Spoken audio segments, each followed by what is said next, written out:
Hey there, I'm playing another rapid game, and I'm trying to set this camera up so that it can be on screen without blocking ratings and times.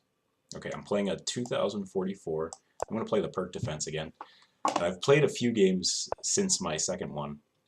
Knight f3. I think we just go knight f6 and expect knight c3. We'll go g6. And yeah, if he never plays d4, it means I could just play e5 or c5. Kind of unchallenged. My third game, I lost horribly in 12 moves or something, and the commentary was really bad, so I decided not to post it. But then I thought, well, I posted that first game I played, which was also really bad, but I won. Um,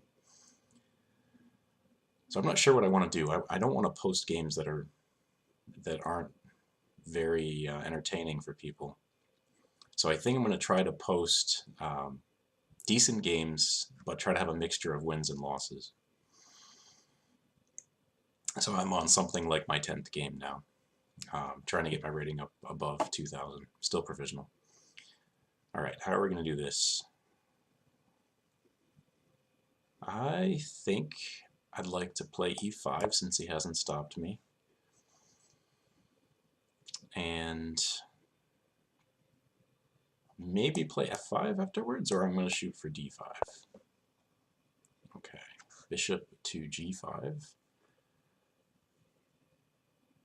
I can kick that back to h4. Just not entirely sure that I want to put my pawn on h6. Sometimes I make the move h6 automatically and it just turns out not to be of much benefit. Alright, let's try c6. And I'm going to bring my queen maybe out to the queen side, hit this b pawn. Knight a3. He wants to put that knight on c4. So I'm going to take that as an invitation to expand on that side of the board with b5.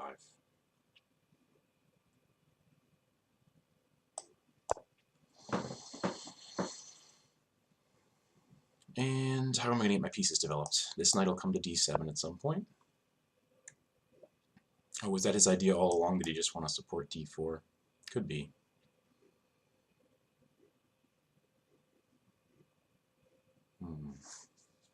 Let's play queen b6, getting out of this pin. If he comes back with bishop e3, maybe c5,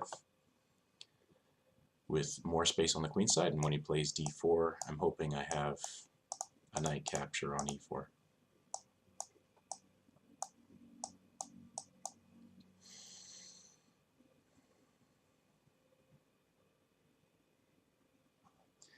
I don't know why this happens, but sometimes when I record, the board shifts somehow after the game starts, and I end up blocking the ratings and times. Alright, so he's making it clear that he wants to trade dark squared bishops here. I don't know. I don't know if that's a good idea for him. My bishop is not particularly good, although it is the defender of my king. Okay, so where should I put my light squared bishop?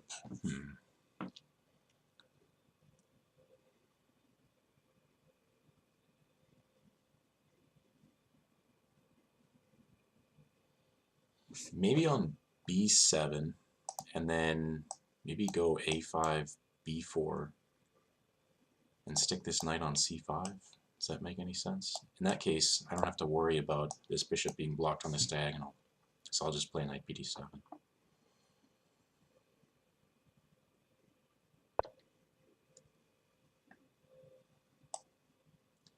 Yeah, I'm going to play bishop b7. Actually, he just has a5, a6, doesn't he? Man, I'm not playing well. Okay. Alright, so c5 here. And he could trade pawns on b5, but that's not really a big deal. And this, I think, gives me the c6 square for my queen, so that he doesn't have pawn all the way to a6, in case that's a decent idea for him. Alright, we're going to go a6 to protect the b5 pawn. So he put his queen on c1. I thought to trade dark squared bishops, but then he didn't trade them. So now his queen is just kind of on a weird square. I think white's plan for a long time should have been d4. So Maybe we'll see that soon, although this e-pawn is under a lot of pressure.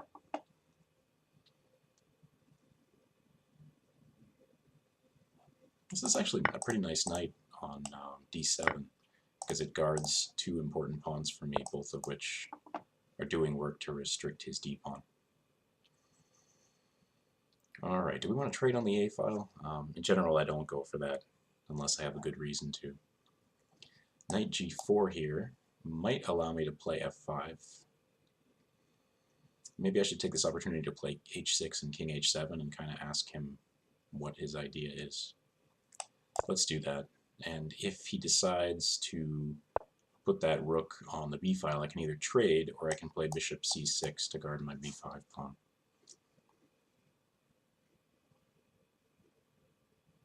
Alright, so now we're going to play this, and we're going to find out from him whether or not... Oh, really? Okay. Undeveloping his knight.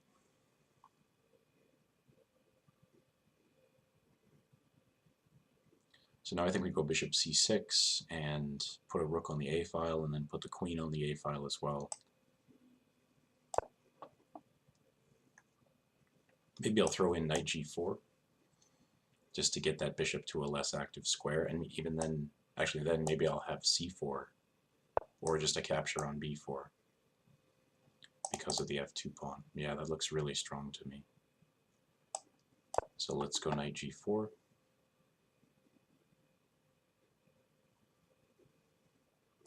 I think he's just going to have to give me this bishop, but that's kind of an important piece for him.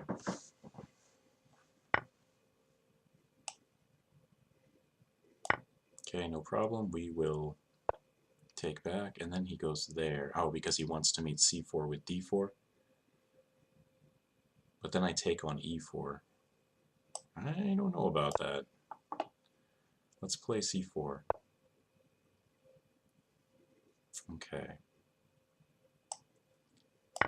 I am now going to take his d-pawn and then play knight c5, hitting the e-pawn for a second time and the undefended bishop on d3.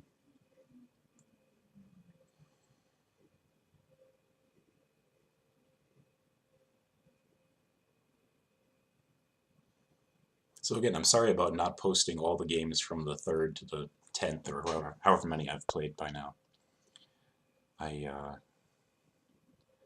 just not quality games, and I want to make sure the videos that go up on my channel are of things that are interesting to people. Okay, we're going knight takes d3, and then we're going bishop takes e4, and this should be very, very good for black. I have two bishops. I have an extra pawn. I have pressure on the f2 pawn. Maybe he can play h3, but he's going to do something about this knight first.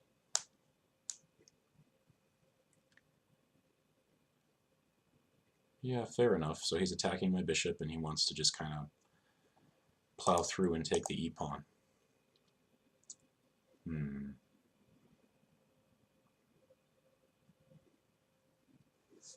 Bishop f5 would guard both of these minor pieces, but so would knight f6. And I want the option, at least, to respond to h3 with e4.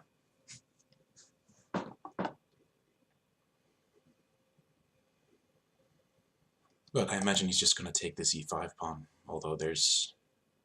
Actually, maybe he can't. I have it defended twice, and I can play rook e8 afterwards. e4 here, and if he takes my knight, I take his knight on d3, and that looks ugly for white to me. But what choice does he have? I think he has to take the knight.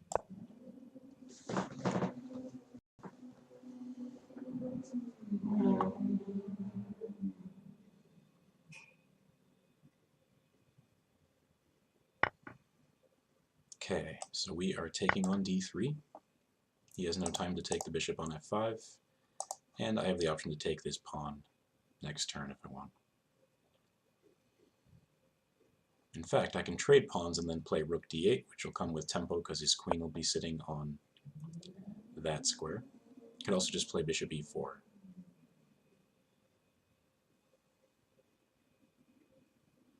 You know what? I want access to his king, so I am going to take on g4, and then probably play rook d8, although he's going to take on b5, isn't he?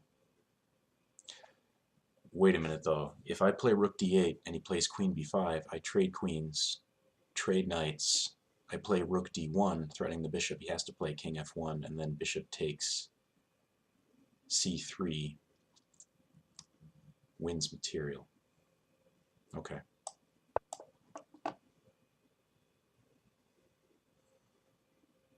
And I have the same thing if he takes on b5 with the rook. So he has to go back and defend.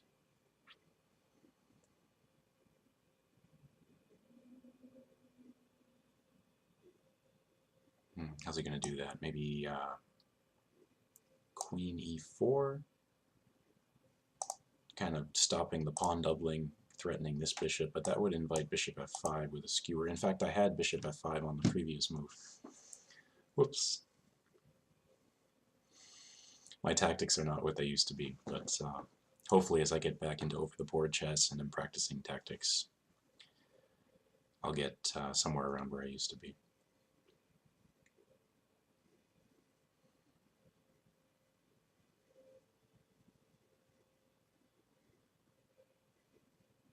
Alright, he appears to be seeing the problem with queen takes b5, because otherwise he wouldn't take this long.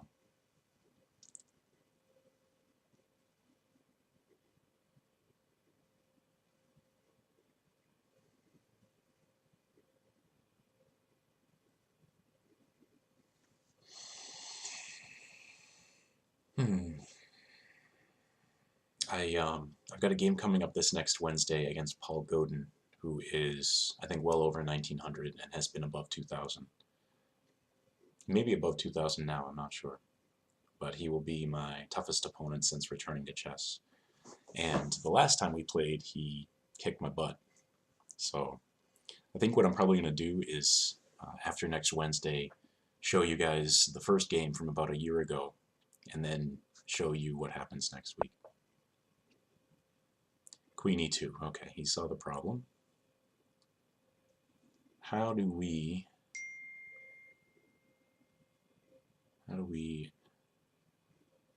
cause some more issues here for white? Maybe queen c6.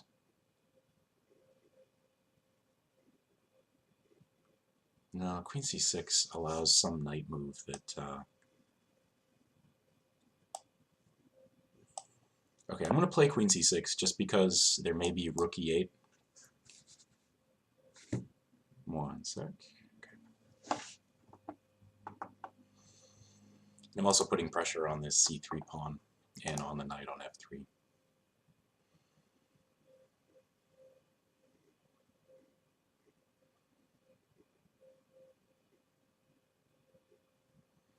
Still have two bishops, still have a pawn. This should be winning for black. I just have to find a way to organize the pieces and not lose on time.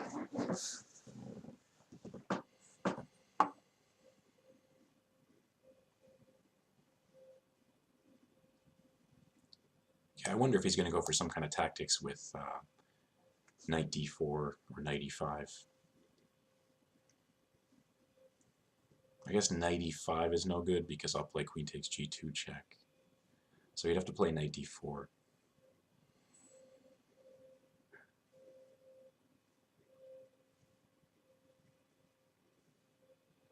Oh, actually, knight d4, rook d4 would be very bad for black, for white.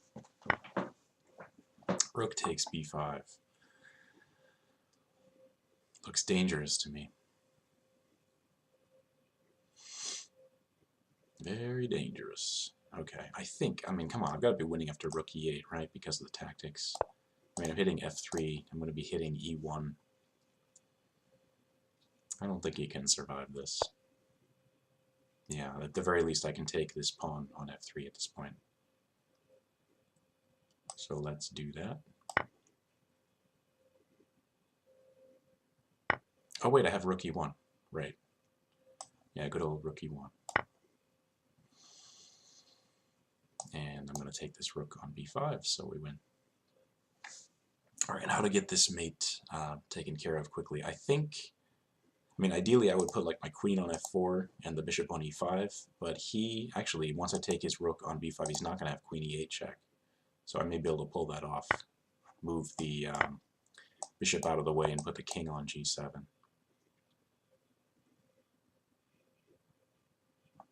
Alright, so he's allowing a queen trade, so we're going to do that.